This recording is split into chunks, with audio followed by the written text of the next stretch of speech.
first question I want to ask you is what it is you want to explore in terms of content, but also in terms of pedagogy. How are you going to guide us through this? All right. Content-wise, there are a couple of interviews that I read that got me to thinking about what I'm doing in terms of content here. There's a man named Theodore Sturgeon, who's a writer back in the 50s and 60s, and into the 80s. But he was interviewed, and he wrote a lot of science fiction. And the interviewer asked him, why do you write science fiction? 90% of it's crap. And his response was, yeah, it is. 90% of literature is crap. 90% of television is crap. 90% of everything is crap. Who cares about that 90%? What's this 10%? This is the stuff that is meaningful. Yeah. It's not about laser guns and spaceships and aliens and stuff like that. It's about something that's meaningful. We're not stupid, right, writers.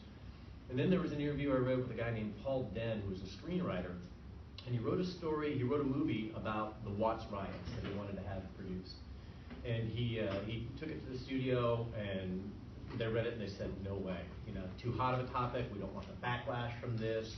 We don't want to put something that sensitive out there. Sure. We're never going to make a movie like that ever. Right. Get out of here.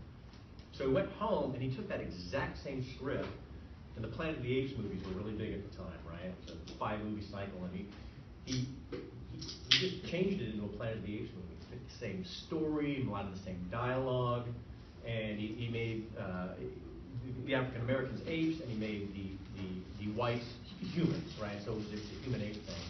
And then people came to see that movie, and it was about race relations, but they didn't know they were coming to see a movie about race relations. So the people who were not the choir that would have been being preached to by a Watts movie, right, were now coming and thinking about something that they would not have come to think about and address in the first place. So content-wise, that's what I want to do, is I work with finding ways to address and discuss social issues through like a side door, through science fiction, because it's fantasy, and you can talk about something that's a fantasy sort of subjectively and come into it with your own thoughts rather than what's being fed you by media or other people or whatever. Okay, so to scoop up what you said there, you're exploring science fiction, literature, language arts lesson, but you're using that as a vehicle to surface conversations that might be difficult to have otherwise. Yes. It's a way for you to access, in this case, what we're doing today, race issues. But it could be other things. It could be, yeah. I have other stories here that people are welcome to take at the end that do the same thing about, class warfare, body image, and self-esteem, and gender roles. In the context of science fiction. In the context of something that's fantasy. Arguably makes it safe, accessible. Right. Yeah.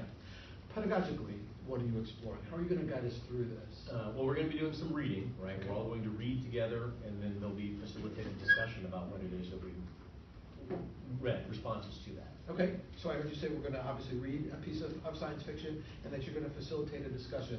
That's a nice segue. How do you envision that going? How are you going to facilitate a discussion? We're going to read a story together that normally this is like a week-long unit. And we read and discuss the entire story as we go. But we'll be reading highlighted excerpts from the story. I'll be filling in some blanks. Then we'll be writing in response to that story, and then we'll be discussing what it is that we've written. Okay, cool. So I heard you name 3 big pieces. We're going to read the text, excerpt it because it's short time today.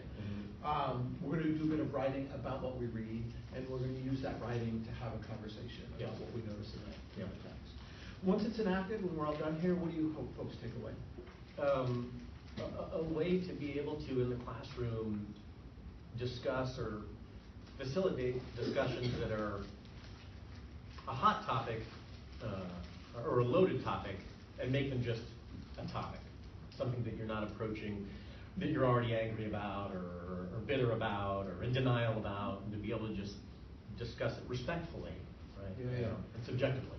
So I hear you saying that you're hoping people leave with a way of discussing, I heard you say hot topics, difficult topics, but try to do it in a respectful way. Yes. Difficult is a good word.